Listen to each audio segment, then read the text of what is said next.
Now coming to the little bit different type of reactions.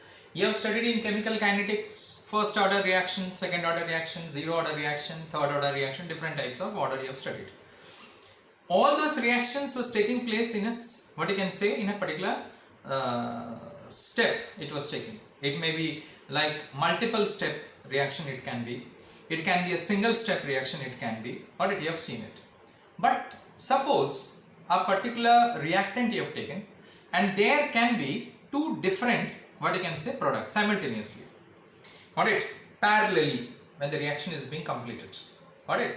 So that is, I mean to say that a substance is taken, either it reacts or decomposes parallelly in two different manner, alright, either it reacts or decomposes, alright, parallelly in two different manner. That means I am talking to you about parallel reactions, we can say that. Parallel reaction. Now you might be thinking, what is that reaction which is parallelly taking place? Fine. It's a very simple one. Like let us say NaOH, when it reacts with H2SO4, it can form NaHSO4 plus water, you know that. It can also form NaOH when it reacts with H2SO4. It can also form Na2SO4 plus water. 2 NaOH plus H2SO4 gives Na2SO4 plus 2 water. We can say that. So in this way, it can form sodium bisulfate and water. It can also form sodium sulfate and water. You know that. You may say, sir, it takes place in two steps. Again, NaHSO4 reacts with NaOH to form what you can say, Na2SO4 and water. This final step will be getting it. Done. But it also takes place parallelly also, this reaction. It takes place parallelly. Alright, it's quite possible that it can take place parallelly. Of course, it is, you can see that one will be the major product, another is a minor product. Okay, forget about this. You have seen in organic chemistry, that is, we are having a major product and minor product. Basically, in Friedel-Crafts reaction, basically in electrophilic substitution reactions like halogenation reaction, nitration reaction, sulfonation reaction, you are seeing it. So when I say major product and minor product, what is that? A parallel reaction is being taking place. One, it gives rise to major product, another it gives rise to minor product. If the concentration is more, it's a major product. If concentration is less of the product I am talking to you, it is a minor product. That is also parallel reaction, we can say that. Clear? Fine. So you understood what is a parallel reaction. Now let us come to the, what you can say, that is the derivation of the parallel reaction. Let us say we are having A is the reactant which gives you, that is, two products, one is B and C, and the rate constant is K1 and K2. It's a parallel reaction, we can say that. Now, next, if you say this minus D, if I calculate the rate of the reaction, minus D, because A concentration is decreasing, so it will be minus dA by dt is equal to K1 plus K2 into concentration of A. We have studied K into concentration of A, simple. R is equal to, that is nothing but K into concentration of A. So minus K1 plus K2 is equal to concentration of A. So here what we do is that we take the average value KAV into concentration of A. AV means average value. Now here I can say K1 is what? K1 is, it is nothing but the fractional, we can say the fractional that is yield of B, alright, into KAV. B na, A gives in K1, that is B. So fractional yield of B into KAV. Similarly, if I say K2, now you can say me, what is that? Fractional yield of A gives C, K2 gives C. So fractional yield of C into KAV. Again, average value, I have said you. KAV, how you calculate, I have said you. Now, listen here. If K1 is much greater than K2, K1. If K1 is much greater than K2, then definitely B is the major product, parallel, just now I said you, and C is your minor product or side reaction, I can say that. Isn't it?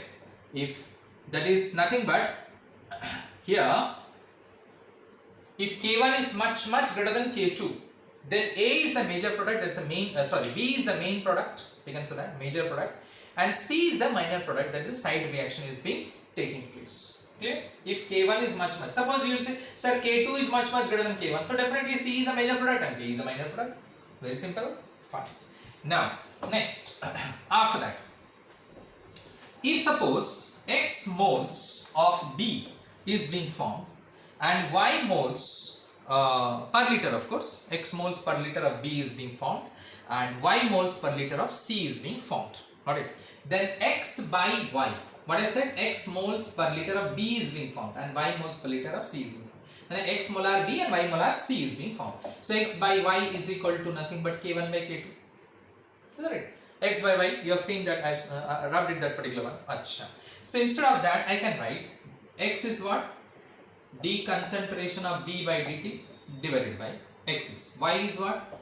D concentration of C by dt is equal to K1 by K2. I can say this. Clear? So now, if you draw this particular thing graphically, if you want to draw it, if you want to show it graphically, then it's very simple. You can see you have done this sort of graph for one type of reactant. Here I am taking different types. So of reactant and product I am taking it. So first of all, the concentration of A is decreasing. So this sort of graph will get it for the A. And concentration of B is increasing and C is increasing. Because A gives rise to B and C. Concentration of A is decreasing and concentration of B and C is increasing with the increase in time. With the increase in time, the concentration of B is increasing and C is increasing and concentration of A is decreasing. So this is about your parallel reaction, we can say. Fine, I hope you understood this. Now next is, that is your consecutive reaction. Consecutive means, as I was saying to you just before that is stepwise reaction. Means stepwise it is going to take place definitely, but the intermediate step is not the final product. Intermediate step is not the final product. The final product will be the final step. We can say that. Let me give an example to you. For example, let us say CH2 whole twice O. Alright, CH2 whole twice O. When it reacts, alright, let us say the rate constant is K1.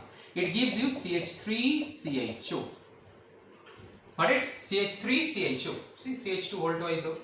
2 carbon, 4 hydrogen, 1 oxygen. 2 carbon, 4 hydrogen, 1 oxygen. But this is not a stable product. It's an intermediate product. Now, what will happen? CH3CHO, alright, it decomposes finally to give you CH4 plus CO. CH4 and CO. So this is your final product. This is your intermediate product. So this is known as consecutive reactions, one after another. We can say that. That means A gives you B, here B, A is your this one, CH2 whole twice O, which gives you B, B is CH3CHO, and B finally gives you the final product, that is C. It may be one more step also. It can be one more step also. You can see in polymerization reaction, so many steps are taking place. Alright, fine.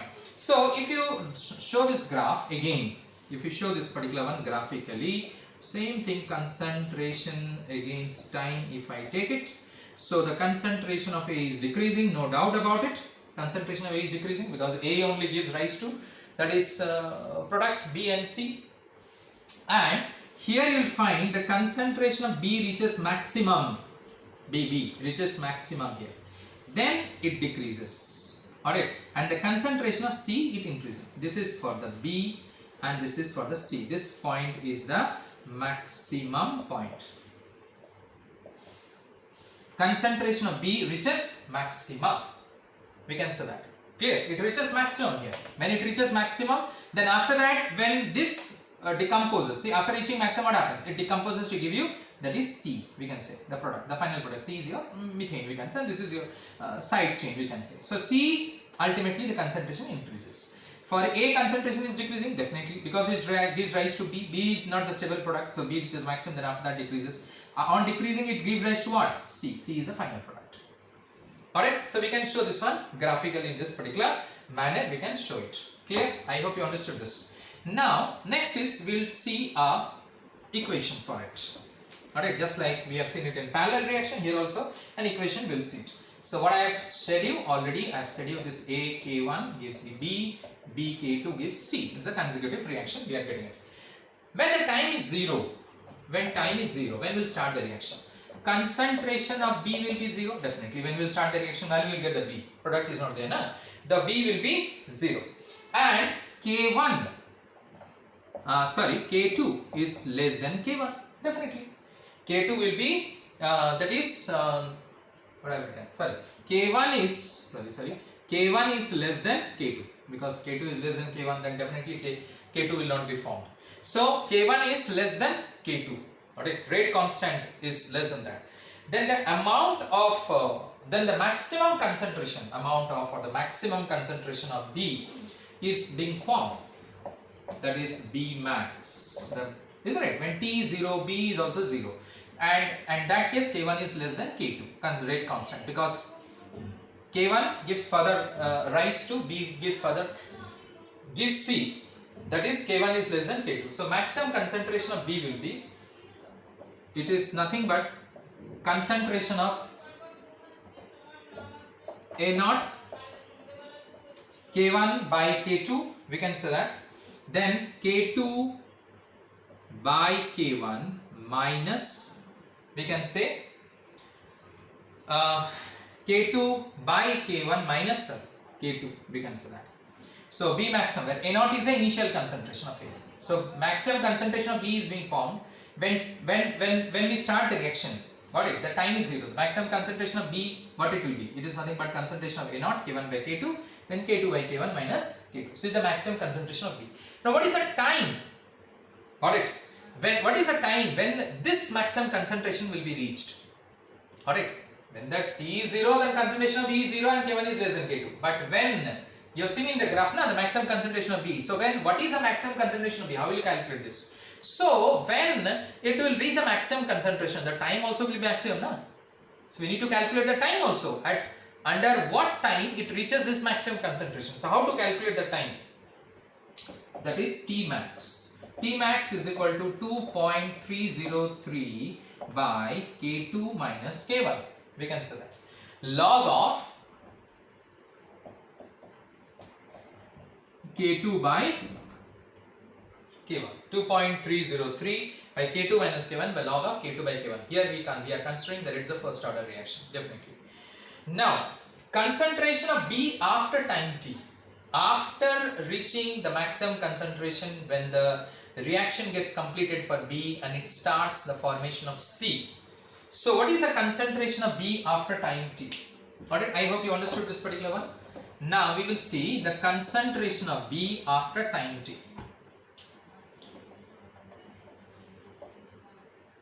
That is concentration of B, I can write in this way also, of B